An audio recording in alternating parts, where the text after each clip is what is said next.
I mean, I want to ask you philosophically something because I saw some video yesterday of Mike McCarthy as the Packers coach many years ago, and he was being asked, what does trade deadline day feel like around here? And he paused, and he's like, I thought it was next week. That's what it feels like around here because they don't do anything. So they've got the two-time MVP in his late 30s, the reigning two-time MVP, and philosophically, they would never do what the Dolphins did yesterday. They need a deep threat. They could use a Brandon Cooks or somebody. They could use somebody that could run down the field and create some separation. Philosophically, what do you do with the idea that one team is saying absolutely not? We're not in the game of all in, even though our quarterback is late 30s and the reigning MVP. We're not getting him any help while the Dolphins do this.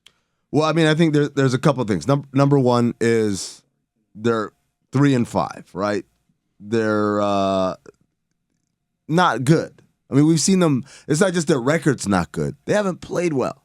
So at some point, you have to almost punt on the season, I think. I mean, I don't know. How much longer is he under contract? Did he just sign that new deal? So 4 more years? I think 2 more years after. 2 more years? After this year. You can't punt on you're paying him $50 million a year. You can't punt on any season you have left with Aaron Rodgers. You can't do that. I mean, but it's you got to know when to hold them and know when to fold them. I don't know. I mean, particularly when there is a known desperation about you. If I have a wide receiver to peddle to the Packers, you think I'm going anything less than price gouging on you? Hell no. I know you guys need it. Look at your record. You guys getting your ass beat left and right. You lost to both New York teams, right? I'm gonna fleece you. And so if you're the Packers, there's a part of this where you have to say, well, do we want to get marginally better? This is slightly similar to the conversation we had about the Lakers yesterday, which is, let's do this deal. All right. Name the wide receiver that would have been available, right? Not Tyreek Hill or someone like that, but someone who's available. Give him to the Packers. Are they better than this team? Are they better than this team? Are they better? Not really. In the NFC, I think you can make the argument, though. Could you? Yeah. Could you be better than the Giants? Yeah. Well, could you be better than the Bucks? Yeah. Not better than Seahawks. Apparently, the Packers and the Bears were both bidding on Chase Claypool, but the Bears were able to eventually get him because they gave up more. So it drove up the trade price, which I think is great if you're a Steelers fan and a Bears fan, but if you're the Packers, you get nothing out of it other than you still have the players you have and your picks, but is that good enough to win the division? No. The Vikings just traded for Hawkinson yesterday, so they've gotten better. They're probably going to win the division now. If you're the Packers, you've gotten nothing out of this first half of the season. Or as I like to call him, Hawkenstein. Nice. Great man bun.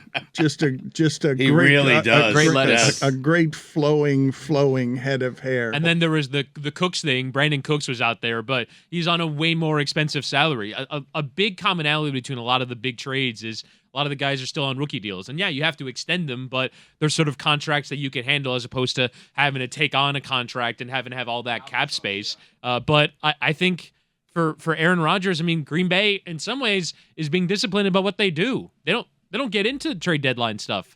They don't do this. It's just like the urgency is there from Aaron Rodgers' age to everyone watching them going, if they just had a receiver. I think receiver is probably the hardest position to trade for mid-season, to like have him learn an entire playbook either in a week or in 3 weeks. Like, I don't think you really see the value of a receiver trade until like week 12, and then maybe for the Packers it's too late. The Chiefs just went out and got Kadarius Toney from the Giants, who is an all-star player. If he can actually get those snaps, like last year, he was dynamic with the ball in his hands. But they went out and traded for him. It, though, but the Packers could have done that. Fine. But the Packers could have done that. I know, but the Packers could have done that. They could have gotten Kadarius Toney, and he would have been a massive game changer for the Packers offense. But here's the deal, Tony. So there's a couple things. One is, as I said, the desperation of the Packers. The price for Kadarius Toney is higher for them than it would have been for the Chiefs. The other thing is the Chiefs are in the other conference, so the Giants don't have to worry about aiding a team that they might see in the playoffs. You say that, but Hawkenstein was traded inside of the division by a Lions team that doesn't. I disagree. I disagree with Witty's wide receiver evaluation. Go run a post route. I'll just chuck it up there. I'm Justin Run Fields. a 9 route. How about that? Go out there and just run down the field. I'll chuck it up, catch it. But I want to ask. I want to understand philosophically. You're explaining why it is that Green Bay doesn't want to do anything like that now. And I'm just talking about entrenching yourself on, we don't do this. We're stubborn about we don't do philosophically don't engage in trade deadlines. this. Like, what is that? They don't take That's- receivers in the first round. I mean, they That's have these weird. weird rules. I mean, That is weird. That is weird. I like the mission is to construct the best roster possible to give yourself a chance to win. It doesn't say you got to do it by the draft. It doesn't say you got to do it by free agency. It just do it. So if you have an opportunity, an avenue to improve your team, and you, as a default rule of thumb, oh no, we don't improve our team that way.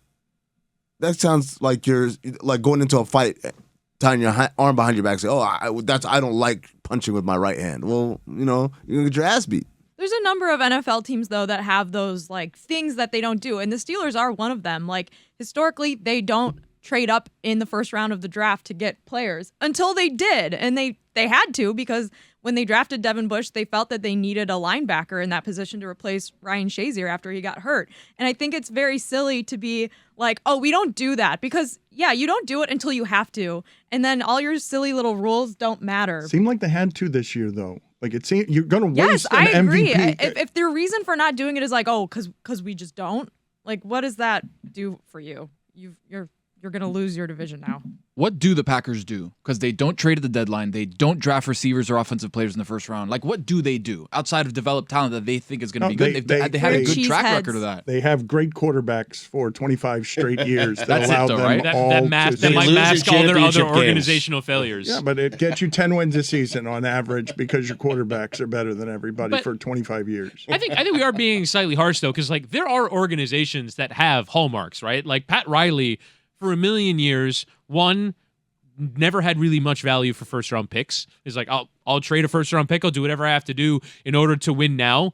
And the other thing that I believe they just changed for the first time in 25 years, they drafted an international player in the first round. Pat Riley was just, I don't do international players.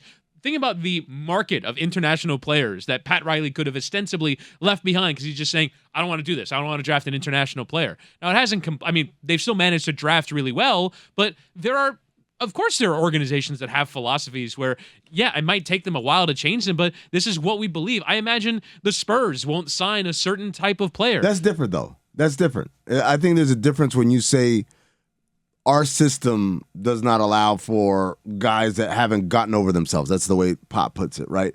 It's different when you're Pat Riley and you say, I don't want to wait for guys to develop into stars. I want to go out and get whales right now, and then I will fill it around with whatever we do. I think that's very different from, hey, we need help.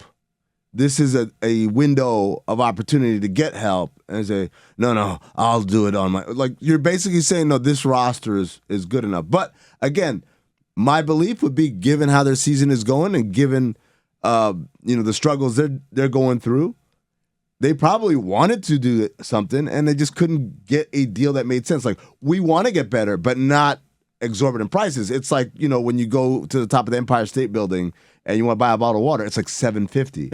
Like, I'm thirsty, but I'm not going to pay $7.50 for a bottle of water. They're gouging you up there because there's nowhere to you're go here, for yeah. a long time. Yeah, I mean, of course they are. it's It the takes a airport long too. time. And the to get elevator makes you downstairs. feel like you're going to puke because it's Yep. going so fast. You're spinning, spiraling up 90 stories. Who likes the that? water. I Really? like it. Yeah, when I went in the Empire State Building, it was like you're almost like bracing yourself when It's you're going over. It's like, scary. The elevator is the thrill ride. yeah, isn't it's it? good. I like it. I don't like it. Put it on the poll, Roy, at LeBatard Show. Is the elevator the thrill ride on the Empire State Building?